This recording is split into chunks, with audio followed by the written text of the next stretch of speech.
चांगले साहित्यिक आणि श्रोते पण कसदार वाङ्मयाचं समीक्षा करणारे सर्व स्तरातील विविध क्षेत्रातले मिळालेले आहेत या साहित्य संमेलनामुळं. आणि श्रोते एवढे सगळे बघितले आणि माझे मित्र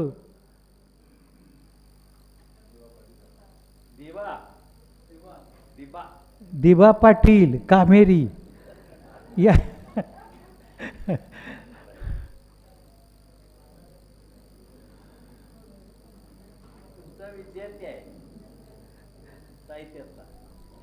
महत्वाचं राहिलं बाजूला जरा,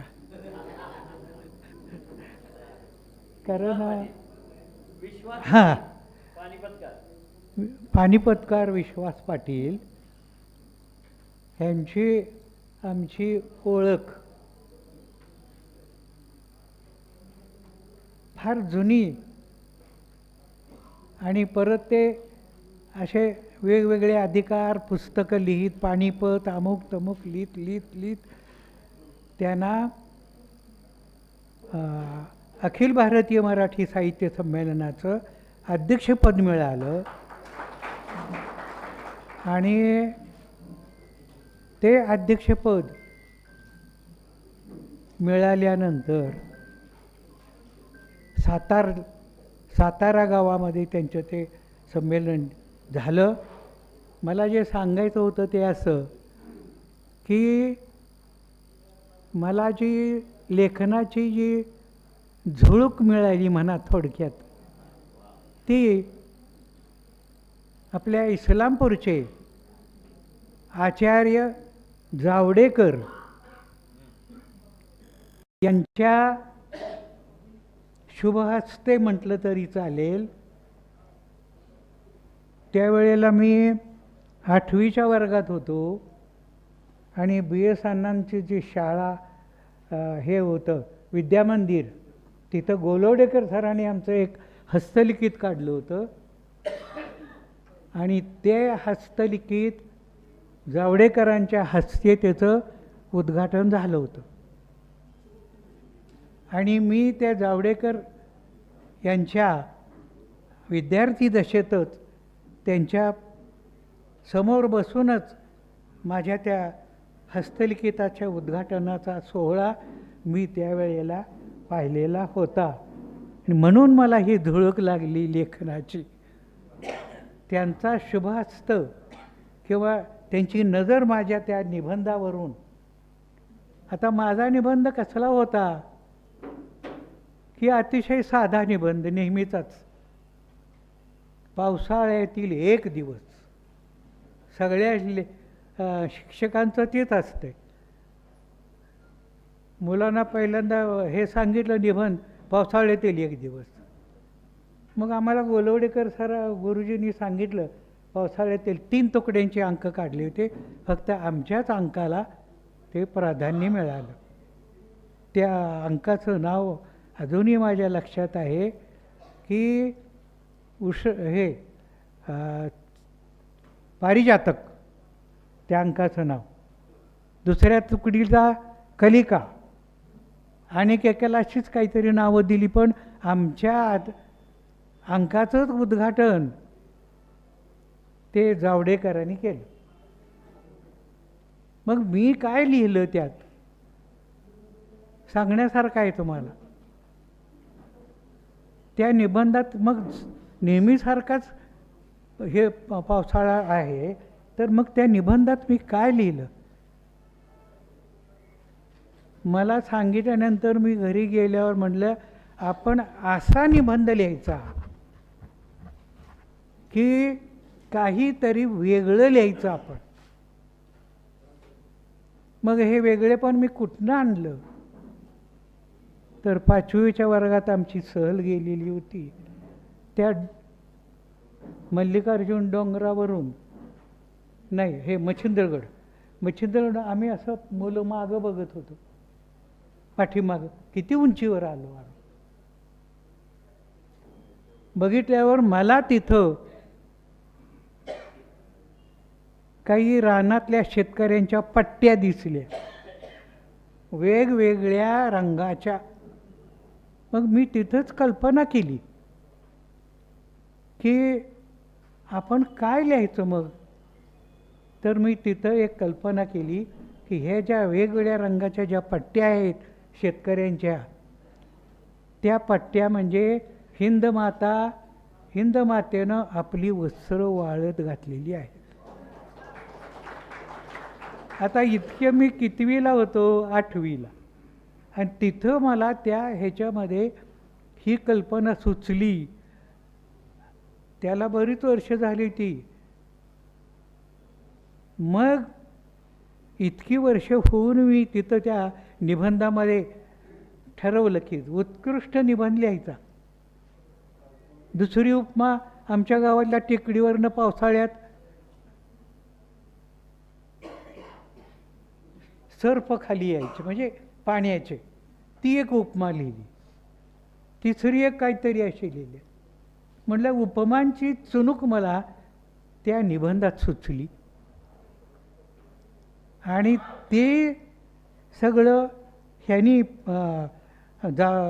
आचार्य जावडेकरांच्या डोळ्याखालून आमच्या त्या उपमा गेल्यामुळं मला पुढं ते लिहिण्याचं एक त्यातून मिळाली. आणि असं करत करत आता 50 पुस्तकापर्यंत आलो आहे. 2 पुस्तकं आता 1-2 दिवसातच मी अनेक पुरस्काराला पाठवतोय. झुंज नावाचं पुस्तक आहे, कुणीही बैलांच्या झुंजेवर लिहिलेलं नाही. आणि इतक्या लहानपणी मी त्या झुंजा सगळ्या बघितल्या होत्या.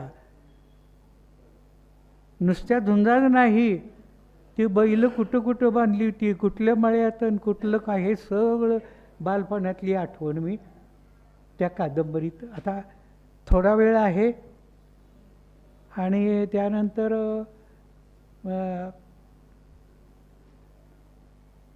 तुम्हाला सांगण्यासारखी गोष्ट अशी आहे की मी इतकं लिहून ठेवलेलं आहे की ती जी माझी लिखाणाची जी बॅग आहे ती माझी मला उचलत नाही. आता असं काय लिहिलंय त्यात, तसं काय फार इतकं लिहिलंय असं नाही. पण आम्हाला एक सूचना आलेली आहे. कोणती? आता आम्ही 1-2 दिवसात डेरवणला जाणार आहे. मुलगा तिथं डॉक्टर आहे, त्याने सांगितलं आहे लवकर संपवणे तिथलं काम. आणि मंडळीने सांगितलं ह्यातलं एक चिटोर जर तिकडे घेऊन आला तर मला चालणार नाही. का चालणार नाही? तर मी तिथं ते लिहितच बसतो ना. मग कोणाला आवडच नाही त्याची, तिथं कुणाला आवड आहे? डॉक्टर ते सगळं त्यांच्या कामात, सोनबाई तिकडे. पण एक सोनबाईने एक चांगली गोष्ट केली बरं का, सरांना सांगण्यासारखी आहे. 1-2 दिवसापूर्वी सातारला जे हे दिलं ना शिवाजी महाराजांचं, ते त्यांनी आम्हाला ह्याच्यावरून पाठवलं, व्हॉट्सअपवरनं. अतिशय सुंदर हे काढलेलं आहे. तर थोरल्या मुलाला म्हणलं ह्याचं एक हे काढून आण आणि आपल्या घरातला, अतिशय चांगलं आहे. खूप काही काही गोष्टी सांगण्याचं मनात येते.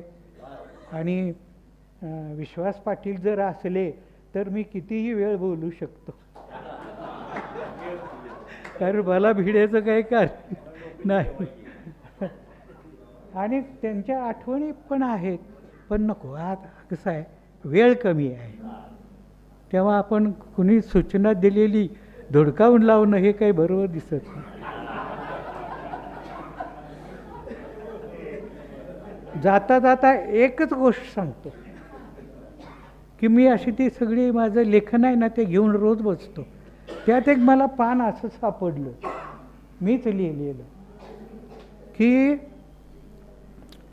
मी या साहित्य क्षेत्रामध्ये कुठंपर्यंत आलो, किती मला त्याचं हे मिळालं. तर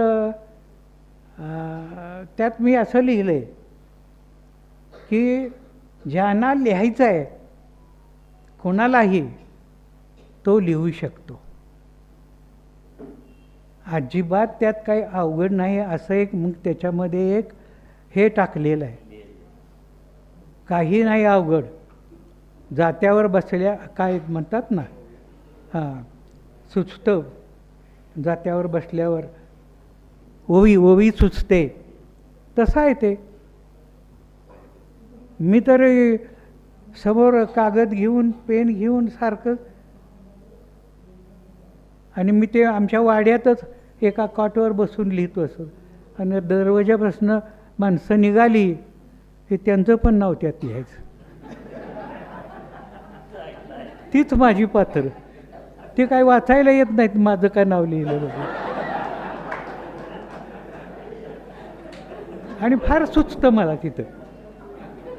त्या अंगणात बसलो मी ना, मी का सांगितलं हे उदाहरण, तर तुम्ही सुद्धा असं लिहू शकता, कुणीही लिहू शकतं बरं का, कुणीही लिहू शकतं. फक्त मी एकच केलं की इतिहासात आपण घुसायचं नाही. कारण का इतिहास हा आम्हाला म्हणजे इतकं हे नाही ना, अभ्यास नाही ना.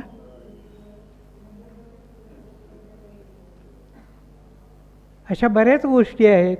पण माझं म्हणणं असं आहे दिवा, असं एक संमेलन घेऊ की जिथं प्रत्येकाला भरपूर बोलायला परवानगी नाही,